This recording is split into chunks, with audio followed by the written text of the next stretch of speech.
Hasto Kristianto divonis 3 tahun 6 bulan penjara. Hasto Kristianto, Sekretaris Jenderal PDI Perjuangan, telah divonis 3 tahun 6 bulan atau 3,5 tahun penjara serta denda 250 juta rupiah subsidiar kurungan 3 bulan oleh Pengadilan Tipikor Jakarta pada tanggal 25 Juli tahun 2025 terkait kasus suap pergantian antar waktu PAW anggota DPR yang melibatkan Harun Masiku dan Wahyu Setiawan. Hakim menyimpulkan bahwa Hasto terbukti sah dan meyakinkan telah menyuap dengan memberikan dana sebesar 400 juta rupiah sebagai catatan. Unsur perintangan penyidikan tidak terbukti, sehingga dakwaan obstruction of justice dicabut. Ringkasan, hukum penjara 3 tahun 6 bulan, denda 250 juta rupiah, jika tidak dibayar diganti dengan kurungan 3 bulan. Unsur terbukti pemberian suap 400 juta rupiah terkait PAW Harun Masiku. Unsur yang gugur dugaan perintangan penyidik tidak terbukti. Apa yang dilanggar menurut hakim? Menurut putusan Hakim Pengadilan Tindak Pidana Korupsi Tipikor Jakarta pada tanggal 25 Juli tahun 2025, Hasto Kristianto dinyatakan bersalah melanggar pasal 5 ayat 1 huruf A Undang-Undang Nomor 31 Tahun 1999 tentang pemberantasan tindak pidana korupsi, bagaimana yang telah diubah dengan Undang-Undang Nomor 20 Tahun 2001. Pasal yang dilanggar, pasal 5 ayat 1 huruf A Undang-Undang Tipikor. Setiap orang yang memberi atau menjanjikan sesuatu kepada pegawai negeri atau penyelenggara negara dengan maksud agar pegawai negeri atau penyelenggara negara tersebut berbuat atau tidak berbuat sesuatu dalam jabatannya yang bertentangan dengan kewajibannya. Unsur yang terbukti menurut hakim. 1. Hasto melalui orang kepercayaannya Saiful Bahri dan Doni memberikan uang suap sebesar 400 juta rupiah. 2. Uang tersebut diberikan kepada Komisioner KPU Wahyu Setiawan agar mengatur proses pergantian antar waktu PAW anggota DPR dari PDIP agar Harun Masiku bisa menggantikan caleg yang mengundurkan diri. 3. Hakim menilai unsur kesengajaan dan niat memberikan suap terbukti secara sah dan meyakinkan.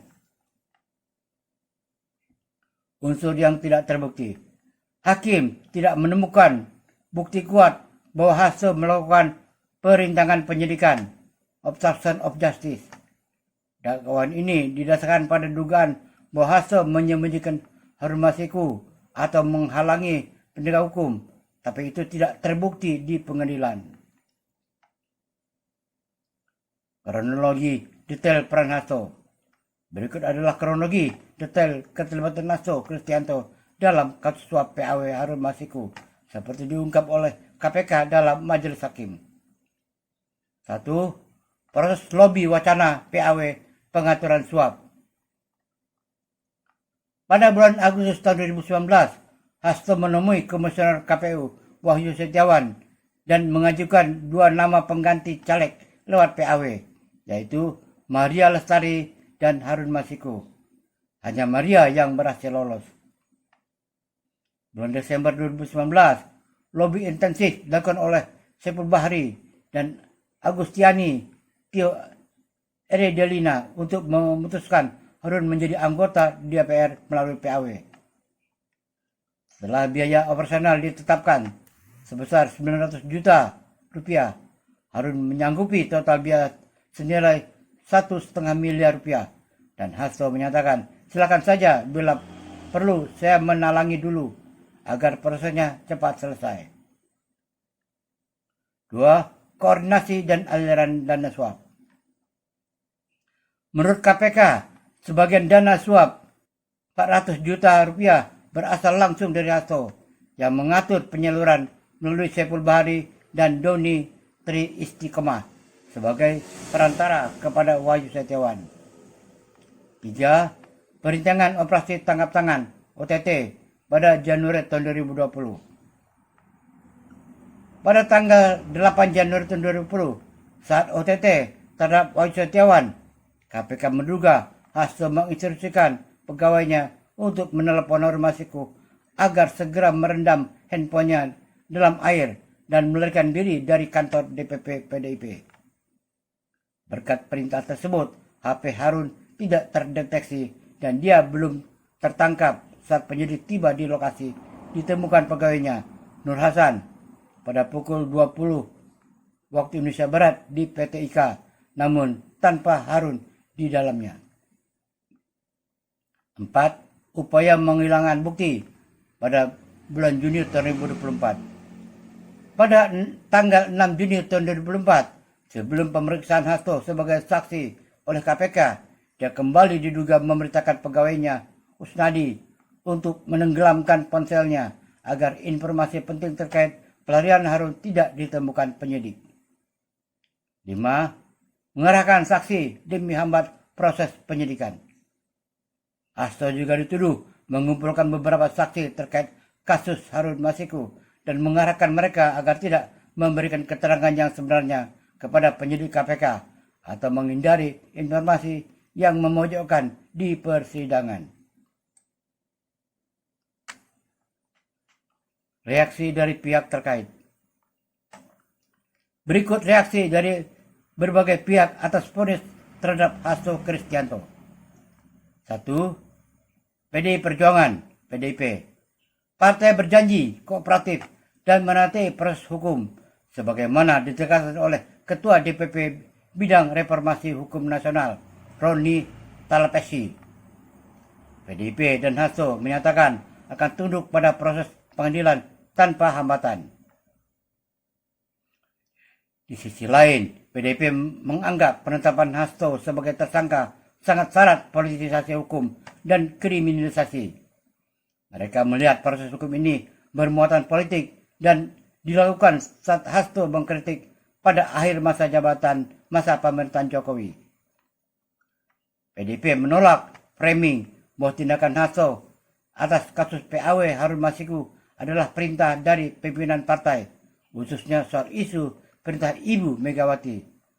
Roni menyatakan bahwa kader yang mencabut nama partai seperti Saiful Bahri telah terbukti membawa narasi tanpa dukungan resmi organisasi. 2. Komisi Pemberantasan Korupsi KPK.